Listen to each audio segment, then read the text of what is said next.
반갑습니다. 박영기입니다.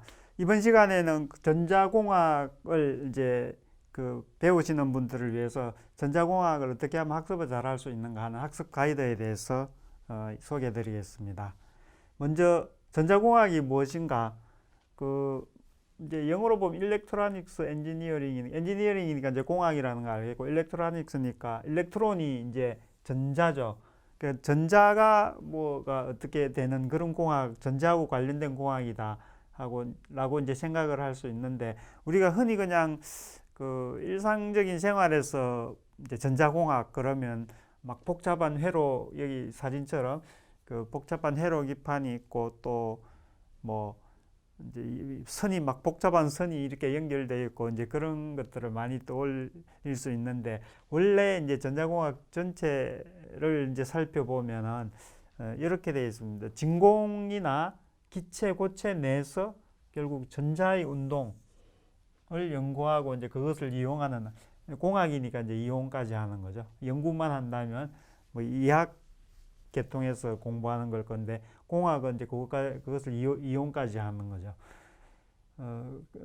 이제 이렇게 되어 있는데, 결국은 전자들이 막 어떻게 움직여서 뭔 현상을 일으키고, 그것을 밝혀내 가지고 어디에 써먹느냐 하는 이제 그런 것에 대해서 공부하는 학문인데, 이제 진공, 뭐 기체, 고체, 이제 여기에서 일어나는 일들을 보는데, 요즘에는 이제 진공이나 기체가 전자공학의 이제 대상에서는 좀 많이 이제 적어졌습니다. 예전에는 진공 속에서 일어나는 현상을 많이 다뤘습니다. 대표적인 이제 진공관이죠, 진공관.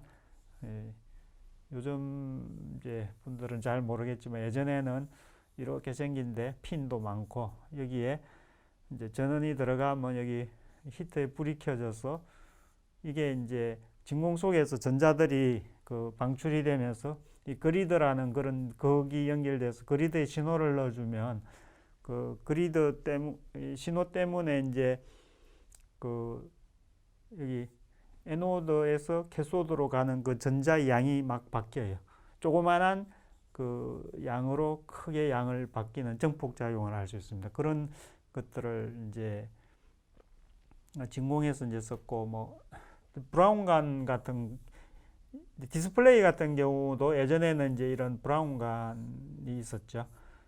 브라운관에 이제 이게 여기는 진공관하고 비슷합니다. 캐소드 히트에 이제 전류를 넣어서 열을 나게 해서 전자빔이 이렇게 가고, 여기는 이제 뭐 편향 요커라고 해서 코일이 이렇게 감겨져서 전자를 이렇게 진공 속에서 전자의 방향을 바꾸고, 뭐 그런 것들이 예전에는 이제 진공 속에서 혹은 이제 기체 속에서 하는 것들을 많이 연구가 되어 왔었는데, 요즘에는 이런 것들이 이제 이것은 TR로 바뀌었고, TR들이 많이 집적이 돼서 지금 IC로 되어 있죠. 진공관은 지금 이 화면, 지금 이렇게 쓰고 있는 화면처럼 이제 평판 디스플레이로 해서 이제 이 하나의 작은 화소들이 켜지고 꺼지고 하는 이제 그런 걸로 바뀌었습니다. 그래서 요즘에는 거의 이제 전자공학이 진공, 기체, 고체 중에서는 이제 고체에서 많이 다루어지고 있습니다. 어쨌든 전자공학을 전체적으로 보면 진공, 고체, 기체 이 안에서 전자들이 막 이렇게 움직여가는 운동하고, 이제 그것이 어떤 영향을 주는가, 그것을 응용하는 그런 것들이 전자공학이라고 할 수 있습니다. 전자공학이라는 이제 전체적으로 보면 그런 건데, 그 안에 보면 이제 좀 나누어져서 좀 더 전자공학의 처음 큰 이런 범주에서 이제 점점 발달하다 보니까 이렇게 쉽게 말하면 새끼를 치죠. 새끼를 치는 새로운 학문들이 이렇게 또 생겨나게 됐습니다. 하위 분야에 이제 신호 처리가 있고요. 이제 자세한 거는 뒤에 또 이렇게 설명할 겁니다. 신호 처리하는 분야가 이제 생겼고, 통신공학, 통신 요즘엔 아주 발달이 많이 돼 있죠. 이제 통신하고 하면 또 신호도 같이 덩달아 발달해야 되고요. 제어공학은 이제 뭐 예전에는 산업 시설에서 뭐 기계를 다루고 할 때인데, 요즘은 이제 로봇에 아주 많이 이 제어공학인데 더 발달해서 아예 이제 로봇공학이 또 새로 생겼죠. 계측공학은 이제 그 어떤 물리량을 측정을 하는 그런 것들이고, 그다음에 요 합쳐져서 이제 제어계측공학이라고 해서 그런 이제 과가 있죠. 그다음에 이제 컴퓨터공학이 있고, 그다음에 VLSI 설계공학, 그러니까 그 반도체, 그러니까 Very Large Scale Integrated Circuit, 그러니까 쉽게 말하면 이제 그 초고집적도의 이제 반도체를 설계하는 그런 공학, 이런 것들, 뭐 이거 말고도 이제 있는데, 그런 것들로 파생이 돼서 파생 학문이 이제 생겨났습니다. 그리고 요즘에는 이제 여기서 말하는 파생 학문에서 더 또 깊이 파생 학문들이 좀 생기고 있는 중이죠. 먼저 이제 신호 처리는 어떤 걸 하느냐 하면은 그러니까 이제 이제 좀 더 설명드리면, 전자공학의 이제 기초적인 과목을 여기 이제 배우고 나면 지금 여기서 하위 분야라고 하는 것들은 조금 이제 학년이 높아져서 배우는 과목이라고 생각하시면 됩니다. 그리고 이제 여기서 또 더 깊이 들어가는 것은 이제 대학원 뭐에서 이제 배우는 거다, 그렇게 생각하시면 이해하기 쉽겠습니다. 먼저 신호 처리는 신호를 분석하고 처리하는 그런 일들을 합니다. 크게는 이제 아날로그 신호가 있고 디지털 신호가 있죠. 아날로그 신호는 이제 오디오 신호의 정폭과 필터링, 뭐 통신 신호의 변조와 복조 같은데 많이 쓰고 있는데, 많이 쓰였죠. 이제 요즘에는 이제 거의 다 디지털로 많이 바뀌었죠. 그래서 디지털 신호는 압축을 할 수 있고 오류 검사도 더 할 수 있고, 아날로그보다 이제 오류 검출 등을 할 수 있고, 오류가 이렇게 오류, 압축 이런 게 된다는 게 이제 디지털 신호의 큰 장점입니다.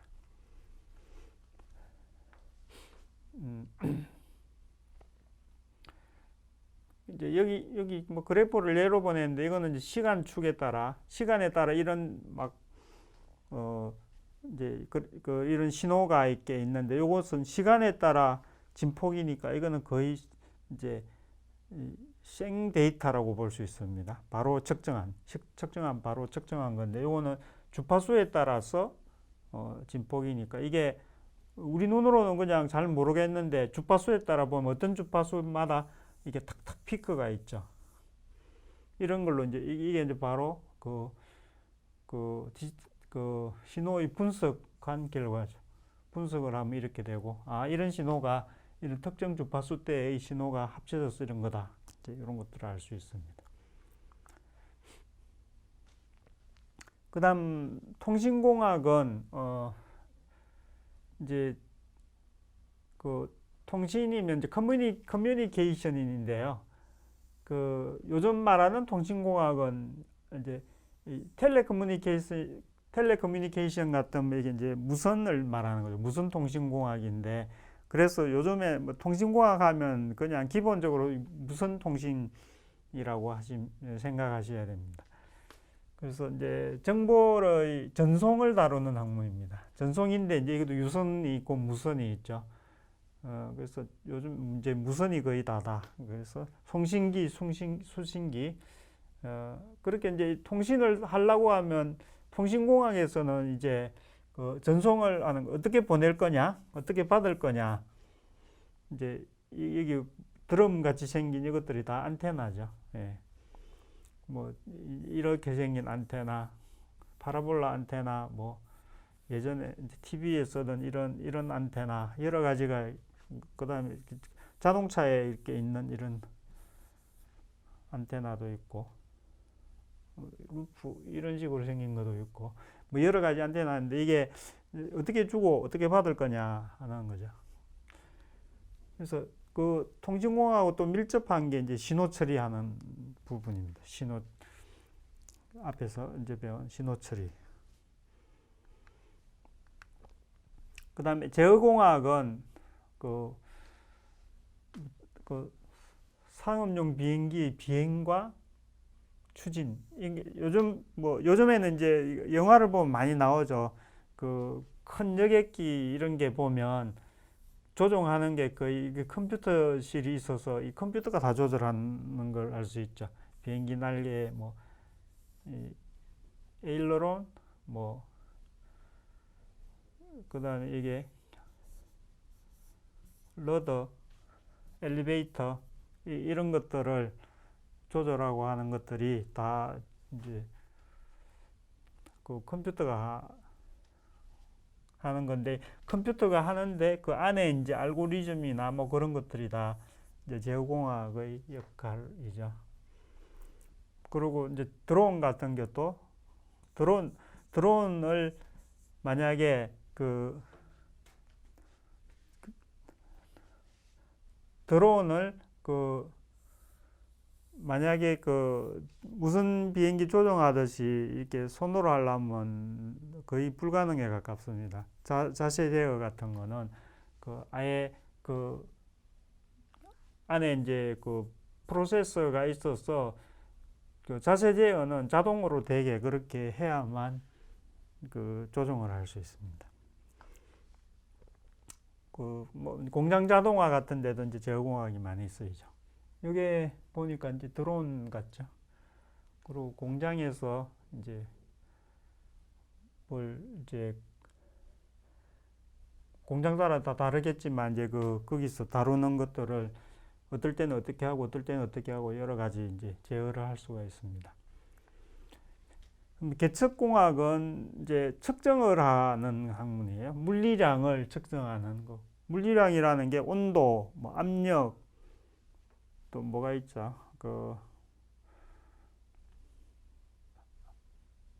갑자기 뭐 속도 그런 것들, 물리량을 이제 측정하는 빛의 세기 뭐 여러 가지가 있죠. 물리량을 측정하는 이제 기기를 설계하는 일을 한다.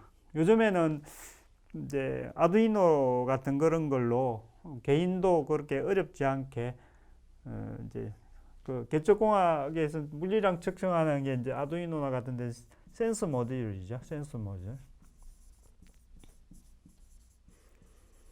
온도, 습도, 뭐 그런 것들. 손뼉 치는 거 감지해서 뭐 불 꺼지게 하고 뭐 그런 것들을 이제 하는 일을 합니다. 그래서 계측은 반드시 계측을 해서 제어를 많이 하려고 계측을 하기 때문에 제어공학과 대응관계가 있습니다. 그 다음에 컴퓨터공학은 뭐 컴퓨터와 컴퓨터 시스템의 설계를 다루는 겁니다. 그래서 이제 새로운 컴퓨터 하드웨어를 설계하고 공장 제어에 컴퓨터를 활용하는 거. 뭐 그리고 항공기에도 컴퓨터 사용하고 요즘 복잡하게 뭐 하는 것들이 이제 컴퓨터를 거의 다 사용하죠. 그리고 이제 인베디드 시스템 그런 것들을 이제 개발하는 일들을 합니다. 그 다음에 VLSI 설계공학은 아까 이제 Very Large Scale Integrated Circuit 인데 이제 인테그레이티드 서킷을 이제 설계하는 그런 것들입니다. 그래서 이런 이제 컴퓨터 마이크로 프로세서나 이제 컴퓨터 안에 여러 가지 CPU나 GPU나 그런 것들을 이제 설계하는 그런 학문입니다. 그래서 이제 전자공학이라는 학문이 좀 전에 이제 설명드린 것처럼 이렇게 파생학문들이 생기는데 학교에서는 이제 어떤 과목들을 배우는가 하면은 제일 처음으로 이제 전자기학을 배웁니다. 전자기학은 어디서 왔느냐면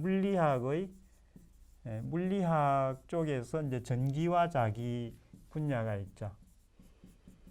일반 물리학 책 보면은 이제 뭐 역학부터 나와가지고 이렇게 쭉쭉쭉 나가다가 나중에 뭐 핵 관련 거로 보통은 끝나는데 중간쯤에 전기와 자기 단원이 있어요. 요것을 좀 더 이제 자세히 다룬 게 이제 전자기학입니다. 일렉트로마그네틱스. 그래서 물리학과 안에서도 전자기학을 가르치고 과목이 있고 전자공학에서도 전자기학이 있는데 뭐 단위 같은 게 이제 좀 다릅니다. 물리학에서 다루는 거하고 전자공학에서 공학의 입장에서 공학 입장에서 다루기 때문에 이제 국제 표준 단위를 잘 쓰고 있죠. 전자기학 중에서 특별한 제약을 가해 가지고 예를 들면 이제 이것도 뒤에 설명이 따로 나오니까 여기서는 이제 어떤 게 있다는 거 대충 하고 뒤에 설명할게요. 회로 이론은 회로를 다루는 학문이에요. 그 다음에 고체 전자공학은 쉽게 말하면 이제 반도체를 설계하는데 반도체에 대해서 공부는 하는 겁니다. 그러니까 뭐 다이오드나 트랜지스터나 필드 이펙트 트랜지스터, 정션 트랜지스터 이런 것, 그리고 이제 IC 설계의 기초가 되는 그런 학문들입니다. 그 다음에 아날로그 혹은 그냥 회로 이론에 보면 이제 아날로그 디지털 회로를 다 다룹니다. 그리고 이제 신호 및 그러니까 요게 보통 이제 4년제 대학 같으면 이제 2학년째 하고 3학년째부터는 이제 이런 것들 3, 4학년 때를 이제 이것들을 배웁니다. 신호 및 시스템 하고 이제 제어 시스템, 아날로그 디지털 통신 시스템 이제 이런 것들로 배우는데 요것들이 이제 하나하나가 이제 요거는 이제 기초 과목이니까 요것을 뭐 대학원에서 특별히 하는 건 아닌데 요것들은 거의 대학원에 랩이 다 있어요. 이쪽 전공한 교수님들이 이제 있어가지고 반도체 랩 뭐로 가고 이거는 뭐 아날로그 요거는 회로 이론은 이제 특별히 없고 전자기학은 있어요. 이제 전자기학은 이게 이제 발달해서 초고주파공학 랩 그런 게 있고요. 요것들은 다 이제 따로 랩이 있어서 이제 대학원에서 이제 더 자세히 공부하죠. 이제 과목을 좀 더 자세히 설명드리면 전자기학은 전기하고 자기가 만드는 현상을 탐구하는 학문입니다. 그래서 뭐 이게 정전기 같으면 플러스 마이너스 이렇게 있어서 이 전기장이 형성되고 정자기 같으면 NS 이렇게 자기장인데 이게 시간에 따라 바뀌면은 이제 전기에서 자기가 만들어지고 자기장의 변화가 이제 전기장을 만들고 이렇게 서로가 서로를 만드는 그런 형태가 되죠. 그래서 이제 전자기파가 이게 진행해 나가고 이런 것들을 이제 다루는 학문인데 이제 이게 이제 전자공학에서 전공으로 처음 배우는 두 가지 과목 회로 이론하고 전자기학인데 이 전자기학을 아주 어려워합니다. 왜냐하면 수학적으로 이제 전자기학 이제 과목 설명하는 게 또 따로 있으니까 거기 보시면 나오겠는데 이게 저학년 과목임에도 불구하고 벡터 적분, 미분 적분 그 다음에 벡터가 나오고 그것도 모자라서 벡터를 적분을 하고 벡터를 미분을 하고 그런 게 나오기 때문에 좀 어려워하는데요. 어쨌든 기초 과목으로서 아주 중요합니다. 그 다음에 회로 이론은 전자소자로 이루어진 회로망을 해석하는 이론입니다. 네트워크 어널리시스라고도 하고 이제 요거는 여러 회로망을 위주로 다루는 게 이제 네트워크 어널리시스고 그런데 이제 그대로 한 이제 서킷 시어리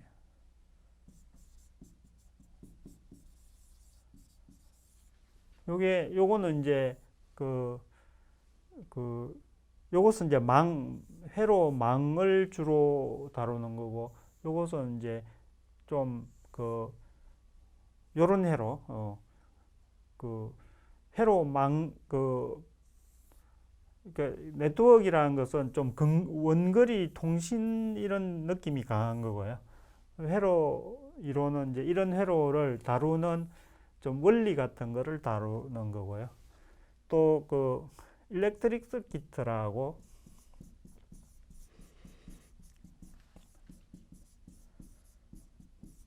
즉 우리나라 책 제목은 회로 이론이라고 되어 있는데, 영어로 된 것은 회로 서키트 티어리 이렇게 안 돼 있고, 일렉트릭 서키트 이렇게 되어 있는, 영어로는 또 이렇게 되어 있어요. 그러니까 이제 요것은 이런 회로를 이제 분석하고 설계하고 해서 실제로 이제 실제 계산하고 이제 여기 분석이라는 게 해석이라는 게 이제 전압과 전류를 다 찾는 거거든요. 그래서 실제적인 해석 같은 거를 많이 다룬 게 일렉트릭 서키트입니다. 그래서 요즘 예전의 책은 좀 이론상의 그런 시어리나 네트워크 어널리시스처럼 좀 이론상의 그런 게 강했는데, 요즘 책은 좀 실용적인 게 강하게 그렇게 이제 좀 흐름이 그렇게 가고 있습니다. 그 다음에 고체 전자공학은 솔리드 스테이트 일렉트로닉 디바이스인데, 그러니까 전자공학에 사용되는 이제 모든 소자들의 동작 원리를 물리적으로 규명하는 건데, 그 중에 이제 고체로 만들어진 소자를 고체 전자공학이라고 하는데, 실제로는 이제 대부분 이제 반도체 소자를 다루는 겁니다. 그래서 고체 전자공학에서 커패시터나 인덕터를 막 깊이 다루거나 그러진 않습니다. 대부분 반도체 소자, 그러니까 다이오드, 트랜지스터, 그런 것들을 이제 다루는 과목입니다. 아날로그 회로는 아날로그 전기 회로를 처리하는 이제 그런 이제 아날로그 전기 신호를 처리하는 전자 회로를 공부하는 과목이 아날로그 회로이고, 디지털 회로는 디지털 신호를 이용하는 전자 회로를 공부하는 과목인데, 대부분 학교에서 이거 두 개를 따로 가르치지 않고 그냥 회로 이론이라고 해서 회로 이론이 아니고 전자 회로라고 해서 전자회로 과목에서 두 개를 같이 다루는데, 지금 이게 시간이 지나면서 아날로그하고 디지털하고 그 비중이 아날로그가 점점 이제 떨어지고, 이쪽이 아날로그, 이쪽이 디지털이라고 그러면 아날로그 비중이 점점 떨어지고 디지털 비중은 점점 늘어나고, 좀 그런 추세에 있습니다. 그 다음에 신호 및 시스템은 연속된 신호 이런 거죠. 이산 신호는 딱딱딱 끊어진 거 시간에 따라, 이런 것들을 이제 해석하고 표현하고 특징을 분석하는 그런 법을 분석하는 법을 배우는 그런 과목입니다. 그래서 이 신호를 주파수에 따라서 이렇게 나누어 보고 이런 식으로 해보면 또 다른 정보를 얻을 수가 있죠. 그 다음에 제어 시스템은 컨트롤 루프를 사용하는 시스템 또는 그 밖의 장치의 동작을 관리, 명령, 지휘, 통제하는 시스템을 공부하는 학문입니다. 인풋이 들어왔을 때 쭉 아웃풋이 바로 나오는 것은 제어 시스템, 이게 없으면 제어 시스템이라고 하기 어렵고요. 아웃풋을 검출을 해서 다시 이 아웃풋에 따라서 다시 제어가 되도록 하는 게 제어 시스템입니다. 이게 이제 대표적인 드론에 제어하는 알고리즘입니다. 그래서 여기 에라 값을 가지고 이렇게 세 가지로 PID라는 것 이제 값을 해서 이걸 더해줘서 다시 자세를 보정하고 그런 일을 합니다. 그 다음에 아날로그 통신 시스템, 또 디지털 통신 시스템인데 이것도 마찬가지로 통신 시스템이라는 이제 한 과목 안에 둘 다 다루는데 이것도 마찬가지로 아날로그가 점점 좀 줄어들고 디지털이 늘어나는 그 추세입니다.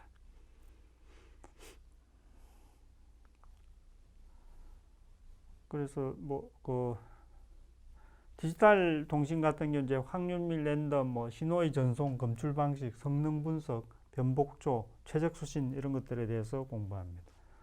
우리가 이제 일상생활에 아주 많이 쓰는 게 그 휴대폰 또 이제 디지털 통신을 하기 때문에 이게 발달할수록 이제 우리 휴대폰 통신 성능도 좋아지겠죠.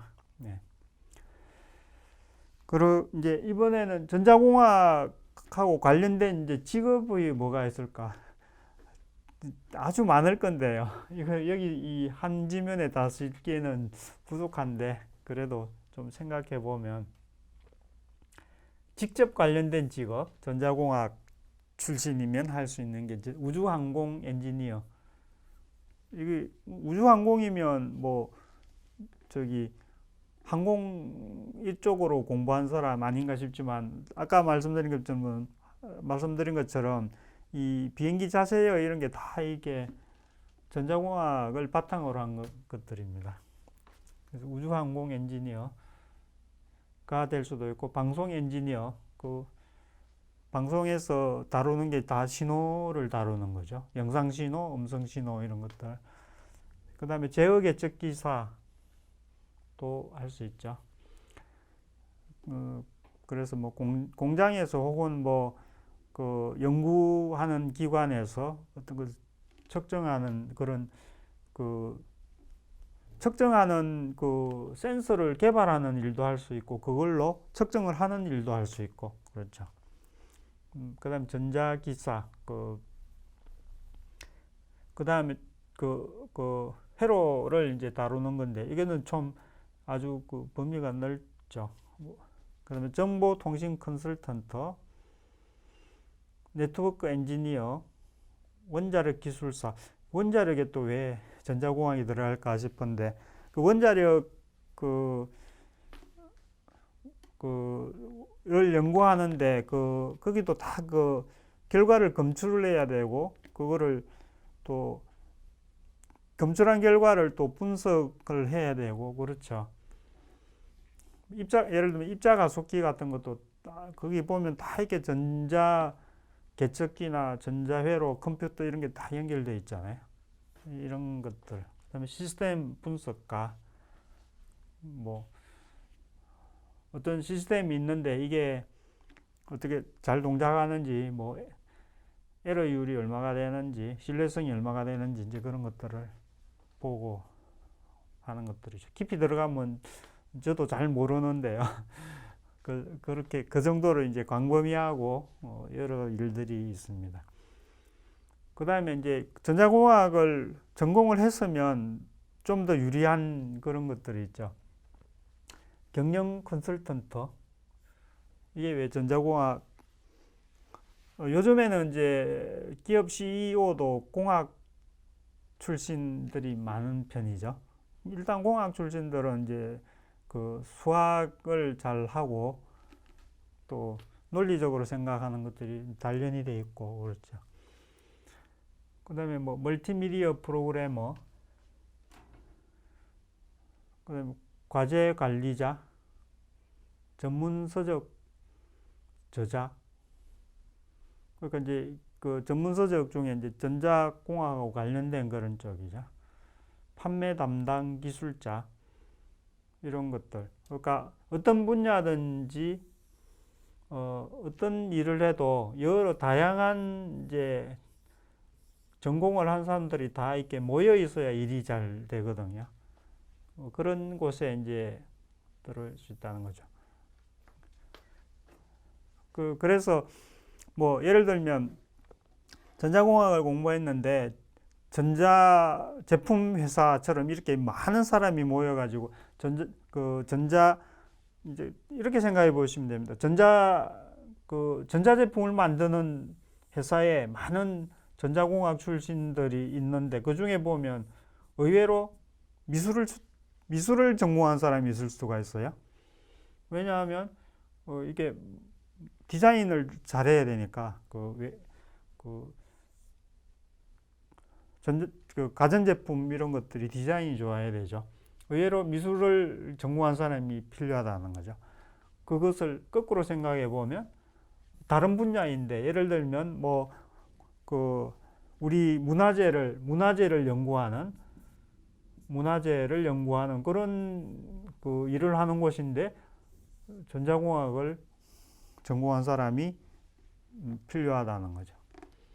문화재 관리하는 것도 다 과학적으로 이렇게 하고 또 이렇게 측정을 해야 되고 그렇게 해야 되기 때문에 그래서 전자공학 하면 전자 제품 만드는 데는 비율은 높긴 하지만 이쪽으로 많이 가긴 하겠지만 여기에 미술하는 사람이 필요한 것처럼 다른 분야에도 전자공학 하는 사람이 필요하다는 겁니다.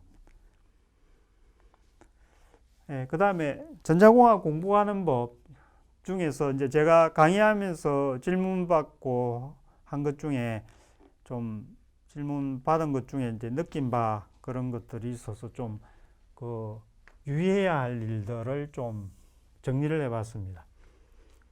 첫 번째로 이제 정의는 그대로 받아들여야 한다. 정의는 이렇게 하기로 약속한 거죠. 근데 이제 특히나 이제 학부에서 배우는 전자공학은 이미 이론이 확립되어 있는 거예요. 이미 이론이 다 갖추어져 있는 것들을 가르쳐 주는 건데 거기서 이제 정의를 이렇게 한다. 예를 들어 전압은 어떤 것을 전압이라고 한다. 그렇게 이제 정했으면 그것을 이제 받아들여야 되는데 자기 나름대로 나는 이것이 전압이라고 생각한다. 이런 식으로 이제 이야기하신 거죠. 그래서 거기 학부에서 배우는 전자공학은 그 사람한테 전자공학의 새로운 이론을 만들라 그런 계측을 하라고 강의하는 게 아니에요. 선대에서 정립해 놓은 것을 습득하라고 가르치는 거예요. 근데 이제 자기만의 세계에 빠져가지고 새로운 이론을 만들어내고 그렇게 해서 이제 거기 질문하시는 분인데 그 질문에서 이제 이야기를 하다 보면 말이 안 통해요. 왜냐하면 정의가 다르기 때문에 그 사람 생각하는 정의, 제가 생각하는 정의. 그래서 정의는 새로운 개념을 설명하기 위한 약속이기 때문에 이렇게 하기로 한다고 그러면 그것을 그대로 서로 그렇게 받아들여서 해야 되는 거죠. 그래서 정의를 무시하고 자기 세계에 빠져서 자기만의 이론을 만들어서 이렇게 되는 거 아니냐, 저렇게 되는 거 아니냐, 그렇게 이제 물어보는데 그렇게 생각하는 것은 좋습니다. 창의적으로 생각하는 것은 좋은데 그것을 이미 정해진 정의를 바꾸려고 해서는 안 된다는 겁니다. 그래서 이제 정의가 흐트러지면 이후에 오는 개념이 모두 안 맞지가 않게 되는 거죠. 내가 말하는 전압, 저 사람이 말하는 전압이 말이 뜻이 다르니까요. 그래서 대화를 해도 이해가 안 되고 그렇게 되는 경우가 있습니다. 그래서 제가 이제 강조하고 싶은 게 정의는 그렇게 하기로 약속한 거니까 그대로 받아들여야 한다는 겁니다. 두 번째로는 이제 답이 얼마예요? 이제 문제의 답만 이렇게 맞추려고 좀 하는 분들이 있는데요. 답을 이렇게 맞추는 요령에 대한 거지. 물론 이제 답을 잘 찾는 효율적인 방법은 중요하긴 하지만 개념을 모르는 상태에서 답을 어떻게 빨리 찾는 그런 방법을 관심을 가지는 분인데 그렇게 되면 단기적으로 점수가 잘 나올지는 몰라도 시험 치고 나면 개념이 없으니까요. 다 까먹어 버리고 시험 치고 나면 그냥 다 잊어버리죠. 그래서 그 개념을 잘 알고 그 개념을 잘 알고 그 다음에 문제풀이하는 걸 풀어보니까 이런 식으로 하는 게 더 효율적이다 해서 이제 그런 방법을 찾는 거는 좋습니다. 그래서 중요한 건 개념을 잘 아는 사람이 개념을 잘 아는 게 중요하고 그래야 응용 문제가 나왔을 때 그 문제를 풀어나가는 이제 능력이 좋아지죠. 그리고 시간이 지났어도 이제 배운 지 오래됐다. 예를 들어 배운 지 오래돼가지고 잘 기억은 안 나지만 그래도 개념이 딱 남아있는 분은 더듬어서 천천히 찾아서 이렇게 할 수가 있다는 겁니다. 세 번째로는 이제 수학의 바탕 위에 공부해야 한다. 이제 수학은 물리학의 언어이다 이런 말이 있습니다. 그 물리학은 모든 내용을 이제 수식으로 표현을 하죠. 그런데 이제 공학도 물리학에서 파생된 거기 때문에 공학 또한 현상을 수식으로 표현하죠. 그래서 공학책 이렇게 보면 막 다 이렇게 막 수식들이 막 나오잖아요. 왜냐하면 그게 제일 정확하게 설명할 수 있기 때문에. 그래서 수학을 잘 모르면서 이제 공학을 이렇게 잘 하려고 하시는 분이 있는데요. 그러면 이게 안 됩니다. 그게 잘 되지가 않습니다. 그럼 그게 이제 비유가 너무 좀 세게 했다고 할 수 있는데 말을 잘 모르면서 시를 쓰려는 거 아니냐 이런 이제 그런 것에 비유할 수 있습니다. 그래서 제가 이제 권하는 게 이게 수학을 잘 몰라서 수학책을 이제 참조해서 하려고 수학책을 봤는데 그 수학책 내용도 모르겠다. 이제 공학 하다 보니 여기 막 이제 수학적인 내용이 나오는데 이걸 잘 몰라가지고 수학책을 참조로 이렇게 봐서 이제 하려고 하는데 이 수학책을 봐도 모르겠다. 그러면 제가 권하는 거는 아직 이게 준비가 안 됐으니까 수학부터 다지고 하는 게 좋다는 겁니다. 수학을 먼저 공부하고 전공을 공부하는 것이 훨씬 유리하다는 겁니다. 뭐 현실적으로 그게 어려울지는 모르겠지만 뭐 예를 들어 뭐 대학 4년 다닌다 그러면 4년 중에 그 한 학기 정도는 수학을 하고 나머지 거 제대로 하는 게 더 낫다는 거죠. 전공은 몇 년간 공부하는 것이기 때문에. 그 다음에 이제 전자공학은 물리학에서 파생된 학문이죠. 그러다 보니 물리학에서 공부했던 게 그냥 한 번씩 뚝뚝 이렇게 나오게 돼요. 이렇게. 그래서 물리학의 지식이 필요한 과목이 많기 때문에 물리학을 이렇게 멀리 해오면 좀 가끔씩 이제 어려움을 겪을 때가 있습니다. 그래서 공학에서 다루는 여러 모델을 설명할 때 물리학에서 배운 기초적인 것들이 많이 쓰입니다. 그래서 물리학을 이제 다시 막 물리학 책을 꺼내가지고 처음부터 끝까지 막 다 볼 그런 건 그럴 필요는 없지만 역학 부분하고 전자기 다는 정도는 미리 한번 공부를 해 두시면 여기서 전자공학 책에서 이게 무슨 이야기가 나오면 그래 이쪽에서 나온 거지 하고 이렇게 다시 잘 모르면 다시 찾아가서 이렇게 볼 수 있고 그렇게 할 수 있다는 겁니다. 네, 뭐 이제 이렇게 해서 이제 전자공학이 어떤 학문이고 또 직업하고는 또 어떻게 연결이 되고 파생되는 학문이 어떤 거고 또 잘 하려면 전자공학 공부를 잘 하려면은 주의해야 될 것들을 좀 설명을 드렸습니다. 뭐 이걸로 다 되지는 않겠지만 그래도 이제 제가 말씀드리는 걸 조금 유념을 하셔가지고 준비를 해서 좋은 결과 나오시기 바랍니다. 네, 감사합니다.